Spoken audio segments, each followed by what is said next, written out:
Welcome students. So in this period we are going to study about the hypertension and some diseases of the heart. See here, first of all we'll see what is hypertension. So persistently raised blood pressure higher than the normal is called as hypertension. या ठिकाणी बघा hypertension किंवा ज्याला आपण high blood pressure म्हणतो त्यावेळेस persistent हा शब्द या ठिकाणी महत्त्वाचा आहे. तर पर्सिस्टंट या शब्दाचा अर्थ होतो की परमनंट आहे, कायमस्वरूपी एखाद्या व्यक्तीचा बी पी जर हाय येत असेल, रोज तो ब्लड प्रेशर तपासला जातं आणि रोजच जर त्या व्यक्तीचं ब्लड प्रेशर हाय येत असेल तरच त्या व्यक्तीला हा हायपरटेन्शनचा आजार आहे किंवा हाय बी पीचा आजार आहे असं म्हटलं जातं. तर काही कारणाने थोड्या काळापुरता बी पी हाय होऊ शकतो, परंतु नंतर जर तो बी पी नॉर्मल येत असेल तर त्या व्यक्तीला हायपरटेन्शन आहे असं आपण म्हणू शकत नाही. तर ज्या व्यक्तीला हायपरटेन्शन आहे त्या व्यक्तीचा बी पी हा पर्सिस्टंट म्हणजे कायमस्वरूपी रेज्ड असतो, म्हणजे इन्क्रीज्ड असतो. Okay, so persistently raised blood pressure higher than the normal is called as hypertension. See here 140/90 millimeters of mercury, it is called a threshold of the hypertension. Threshold मराठीमध्ये आपण उंबरा किंवा उंबरठा म्हणतो ना, आपल्या घराचा उंबरठा आहे, म्हणजे थोडक्यात एक लिमिट आहे. तर ब्लड प्रेशर 140 ते 90 असणे हे एक लिमिट आहे, परंतु 140 आणि 90पेक्षा जास्त जर सिस्टॉलिक प्रेशर आणि डायस्टॉलिक प्रेशर एखाद्या व्यक्तीचं असेल तर त्याला आपण नक्कीच काय म्हणणार आहे, हायपरटेन्शन म्हणणार आहे. म्हणून हे लक्षात घ्या की नॉर्मल जो ब्लड प्रेशर आहे तो 120/80 आहे, परंतु जर तो 140/90 असेल तरी ठीक आहे. याला थ्रेशहोल्ड ऑफ हायपरटेन्शन म्हटलेलं आहे, लिमिट आहे, याच्यावर जायला नको. उदाहरणार्थ त्यांनी सांगितले की जर एखाद्या व्यक्तीचं blood pressure 120 millimeters of mercury असेल, म्हणजे बघा 180 त्याचा सिस्टॉलिक प्रेशर असेल आणि 120 जर त्याचा डायस्टॉलिक प्रेशर असेल किंवा याच्यापेक्षाही जास्त हायर रिडिंग्स आपल्या जर प्राप्त झाल्या, so these readings are dangerous to the health. अशा वेळेस आरोग्यासाठी ती एक धोक्याची सूचना आहे, बरोबर आहे. तर 120 180 120 आणि त्याच्यावर असणारा बी पी हा डेंजरस आहे, because it may damage the heart, brain and kidneys. आता याचा परिणाम कशावर होतो? हार्ट आहे, हार्ट फेल्युअर होऊ शकतो, हार्ट अटॅक त्या व्यक्तीला येऊ शकतो. ब्रेन आहे, तर या ठिकाणी बघा ब्रेनवर त्याचा काय परिणाम होतो, तर त्या व्यक्तीला पॅरालायसिसचा अटॅक येऊ शकतो. आणि किडनीवर काय परिणाम होतो हायपरटेन्शनचा, तर त्याच्या किडनीज फेल होऊ शकतात. किडनी फेल्युअर शब्द आपण ऐकलेला आहे. तर अशा प्रकारे ह्या 3 जे मेन ऑर्गॅन आहे आपल्या शरीरामध्ये, व्हायटल ऑर्गॅन ज्याला म्हणतो, तर त्याच्यावर हायपरटेन्शनचा किंवा हाय ब्लड प्रेशरचा जो आहे तो दुष्परिणाम जो आहे तो होत असतो. Under the condition of hypertension heart uses more energy for pumping, no doubt, for pumping the blood, okay, and it causes angina pectoris, that is the chest pain. या ठिकाणी बघा ज्या वेळेस एखाद्या व्यक्तीला हायपरटेन्शनचा त्रास असतो किंवा हाय बी पी त्या व्यक्तीचा असतो, त्या कंडिशनमध्ये त्या व्यक्तीचा जो हार्ट आहे तो जास्त एनर्जी वापरतो रक्त पंप करण्यासाठी. आता ती जास्तीची एनर्जी वापरल्यामुळे त्या व्यक्तीच्या छातीमध्ये वेदना व्हायला लागतात, त्याच्या हृदयामध्ये वेदना व्हायला लागतात, ज्याला आपण चेस्ट पेन म्हणतो. आणि त्याचा सायंटिफिक वर्ड वापरला जातो त्या चेस्ट पेनसाठी, तो आहे अँजिना पेक्टोरिस. राहील लक्षात तुम्हाला? So it is angina pectoris. Angina pectoris is nothing but it is the chest pain which is caused due to the condition known as hypertension, because under this condition the heart uses more energy for pumping the blood. Okay, now see here what happens. Due to the lowered blood supply to the cardiac muscles, it may leads to myocardial infarction.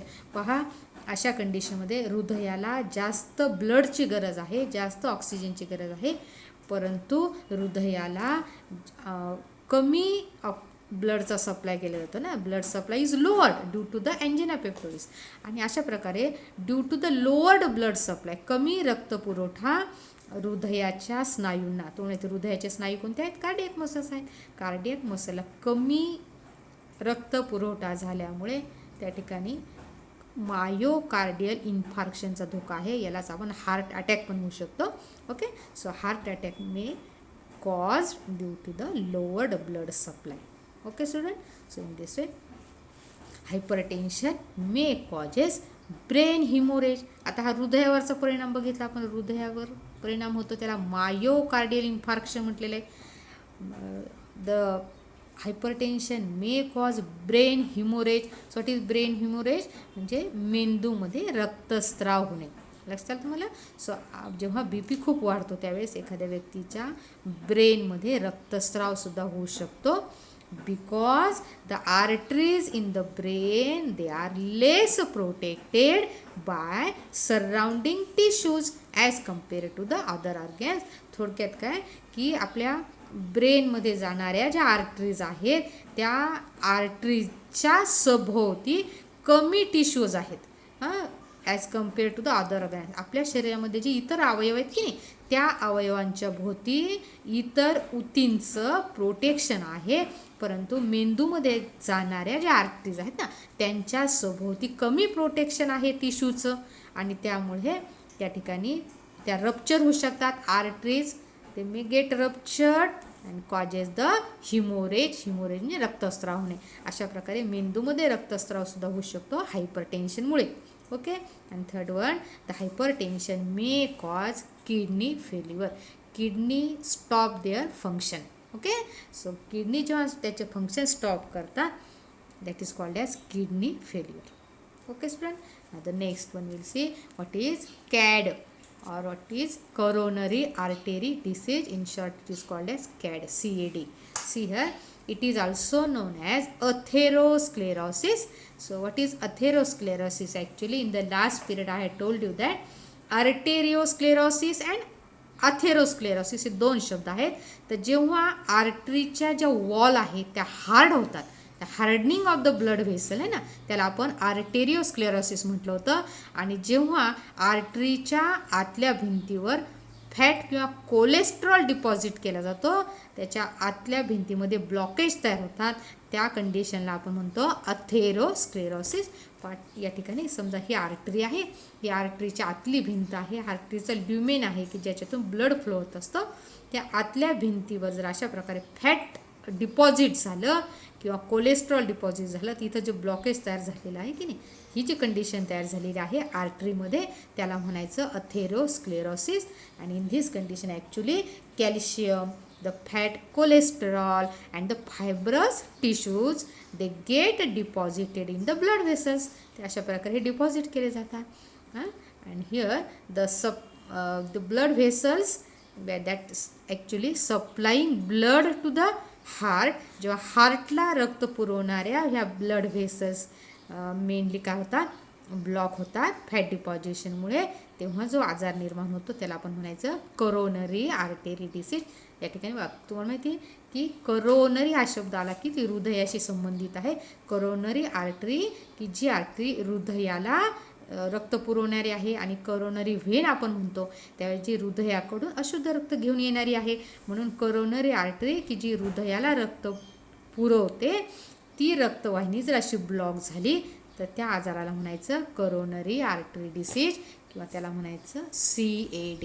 Okay student, so here due to that deposition it makes the lumen of the artery narrow.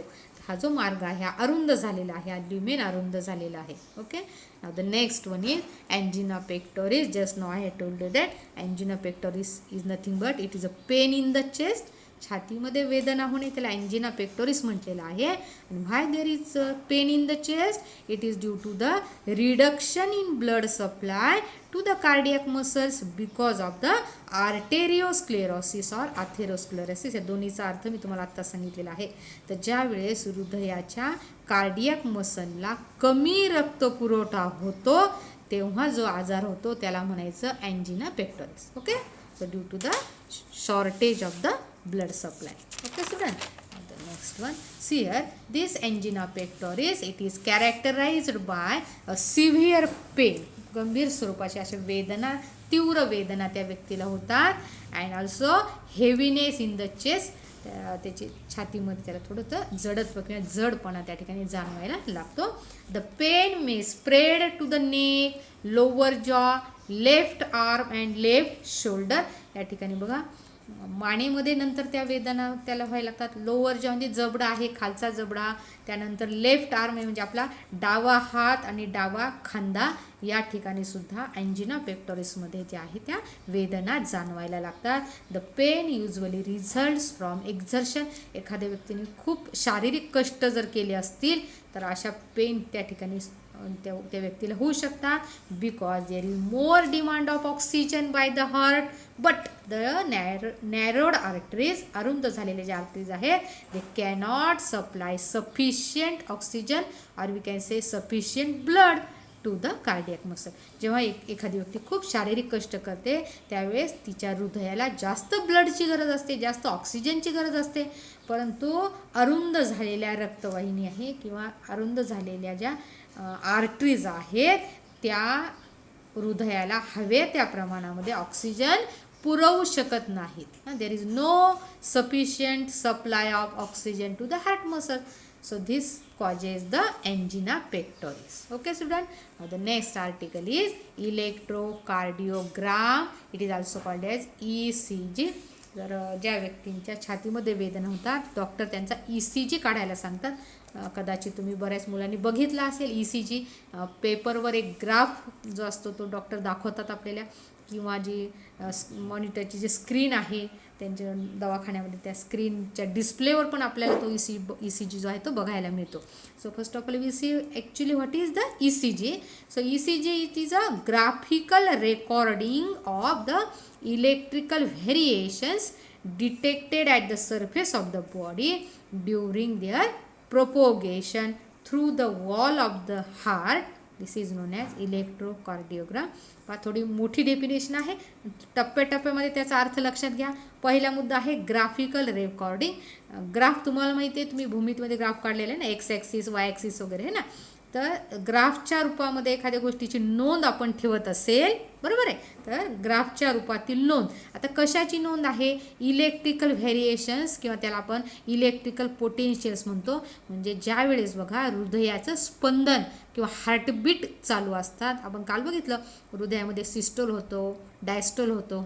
त्यावेळेस जे काही त्या ठिकाणी छोट्या लहरी निर्माण होतात, waves निर्माण होतात, त्याला इलेक्ट्रिकल व्हेरिएशन्स म्हटलेलं आहे.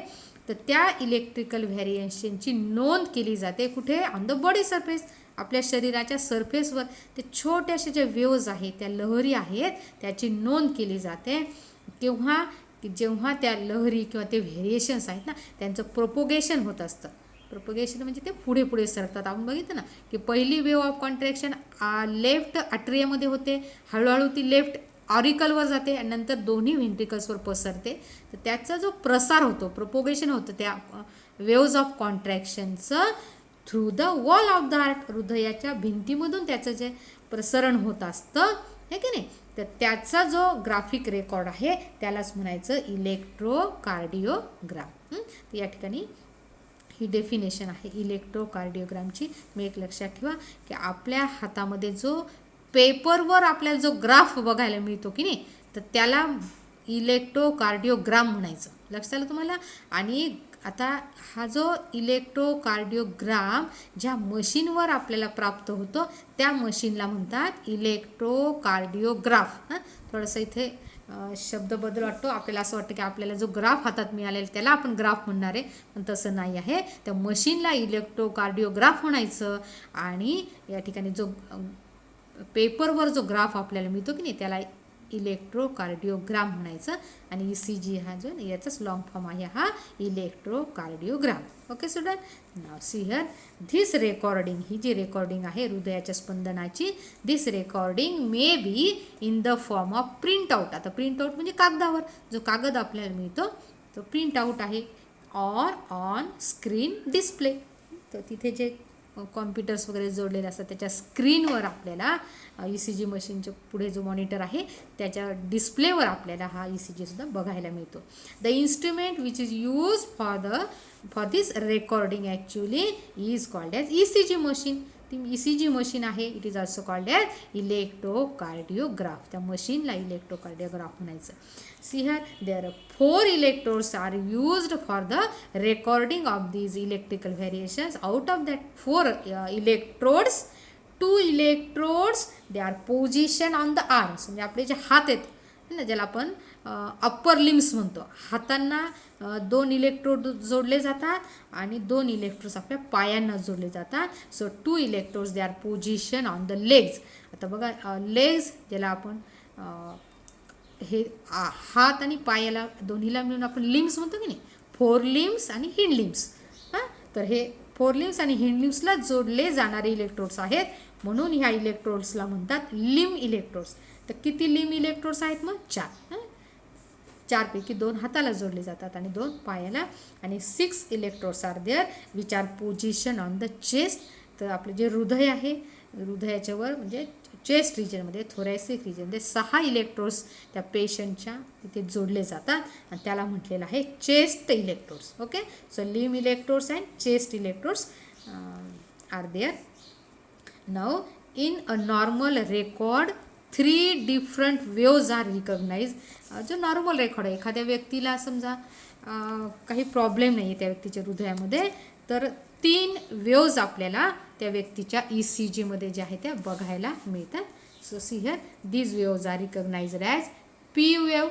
पहिली जी वेव्ह आहे तिला P वेव्ह म्हणतात, दुसरी जी आहे तिला QRS कॉम्प्लेक्स म्हणतात आणि तिसरी वेव्ह आहे तिला T वेव्ह म्हणतात. Okay, so see here P wave जी फर्स्ट वेव्ह आहे, it is a small upward deflection. तर ही छोटीशी अशी वेव्ह आहे जी वरच्या दिशेने जात असते आणि इट रिप्रेझेंट द अट्रियल डिपोलरायझेशन किंवा अट्रियल कॉन्ट्रॅक्शन म्हणू शकता. तुम्हाला माहिती आहे हृदयाचं स्पंदन, हार्टबीट सुरू होतं ना, सर्वात आधी अट्रिया कॉन्ट्रॅक्ट व्हायला सुरुवात होते. लेफ्ट आणि right atria, both the atria they undergo contraction or systole simultaneously, म्हणजे एकाच वेळेस. हां, तर त्यावेळेस अट्रियाच्या कॉन्ट्रॅक्शनच्या वेळेस अट्रियल डिपोलरायझेशन होतं.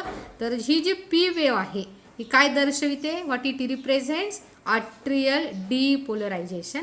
ते लक्षात ठेवा, डिपोलरायझेशन म्हणजे कॉन्ट्रॅक्शन आहे. नंतर आहे दुसरी वेव्ह QRS कॉम्प्लेक्स म्हटलेले या ठिकाणी. Actually this QRS complex it starts as a slight deflection from the baseline, then it continues as a sharp large upward किंवा अपराईट वेव्ह. ही सुद्धा वरती जाणारी वेव्ह आहे, परंतु P वेव्हपेक्षा थोडीशी मोठी आहे. And it ends as a downward wave. आणि छोट्याशा खाली जाणाऱ्या वेव्हमध्ये जी आहे ती तिचा शेवट होत असतो. आणि this QRS complex represent the ventricular depolarization. पहा तुम्हाला माहिती आहे आधी दोन्ही ऑरिकल्स कॉन्ट्रॅक्ट होतात, मग दोन्ही ऑरिकल्समध्ये ब्लड व्हेंट्रिकलमध्ये येतं. आता व्हेंट्रिकलचं काय होतं? कॉन्ट्रॅक्शन होतं, मग त्याला म्हटलेलं येतं ventricular depolarization. Okay, so QRS complex represents ventricular depolarization. Okay, and now third wave is T wave. So T wave it is a small wave actually. It is wide. अति कोणापेक्षा वाईड आहे? P wave पेक्षा. P wave पण छोटी आहे, ती पण upward आहे, ही पण अपवर्ड आहे, पण ही थोडीशी रुंद आहे T wave पेक्षा. It is upwardly directed and somewhat elevated wave. And what it represents? It represents ventricular repolarization. पहा विद्यार्थ्यांनो, हे 2 शब्द तुम्ही लक्षात ठेवा की पहिल्या दोन्ही शब्दामध्ये डिपोलरायझेशन शब्द आहे. डिपोलरायझेशन म्हणजे कॉन्ट्रॅक्शन आहे. तुम्हाला माहिती आहे की कॉन्ट्रॅक्शन संपल्यानंतर काय सुरू होतं? रिलॅक्झेशन.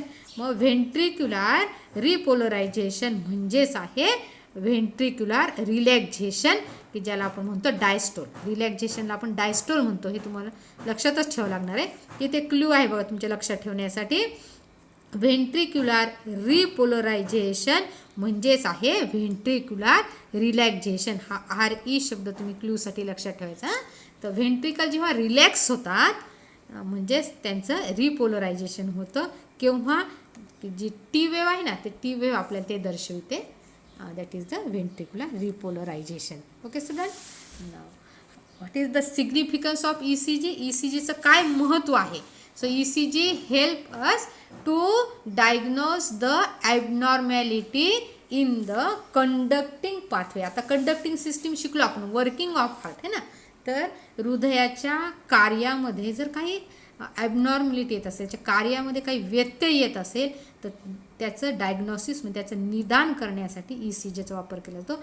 ECG काढल्यानंतर डॉक्टरांना समजतं की त्या व्यक्तीचं हार्ट नॉर्मल आहे की ॲबनॉर्मल आहे, त्याच्या फंक्शनमध्ये काही गडबड झाली आहे की नाही, तर हे बघण्यासाठी ECGचा वापर होतो. लक्षात आलं. तर त्या ठिकाणी काय काय लक्षात येतं आपल्याला ECG काढल्यानंतर, तर is there any enlargement of the heart chambers. Heart chambers आहेत, 2 आर्टरिया 2 व्हेंट्रिकल्स, त्यांच्यामध्ये काही इनलार्जमेंट झाली आहे का. Is there any damage to cardiac muscle. हृदयाच्या जे स्नायू आहेत त्यांना काही डॅमेज, दुखापत झाली आहे का. Is there any reduced blood supply to the cardiac muscle. हृदयाचे जे स्नायू आहेत त्यांना रक्ताचा कमी पुरवठा होत आहे का. And the causes of the chest pen. अशा प्रकारे त्याच्या हृदयामध्ये किंवा छातीमध्ये होणाऱ्या ज्या वेदना आहेत त्या कशामुळे होतात हे ECG काढल्यानंतर जे आहे त्या लक्षात येत असतं. Okay student, I will show you the graph actually of the normal ECG shown in the textbook. See here student. So first of all I will show you this little diagram. Here this is the small upward wave P wave which represents the arterial contraction or arterial depolarization. Then here starts the second wave Q R. yes, आता इथं Q बिंदू आहे ना, या ठिकाणी तुम्ही बघू शकता हा छोटासा डिफ्लेक्शन खाली गेलेला आहे ना, म्हणून याला म्हटलेलं आहे downward deflection. So actually the QRS wave first of all it starts as a downward deflection, again it continues as a upright wave. पुन्हा ती वर गेली की नाही अशी अपराईट वेव.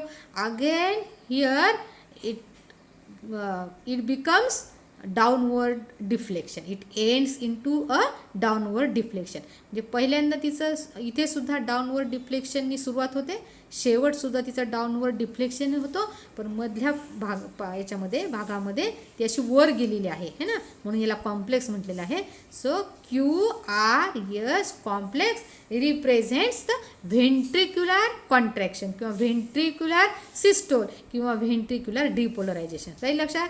इथं आहे आर्ट्रियल, इथे डिपोलरायझेशन, इथं आहे व्हेंट्रिक्युलर डिपोलरायझेशन. आणि हा जो तिसरी वेव आहे याला टी वेव म्हटलेलं आहे.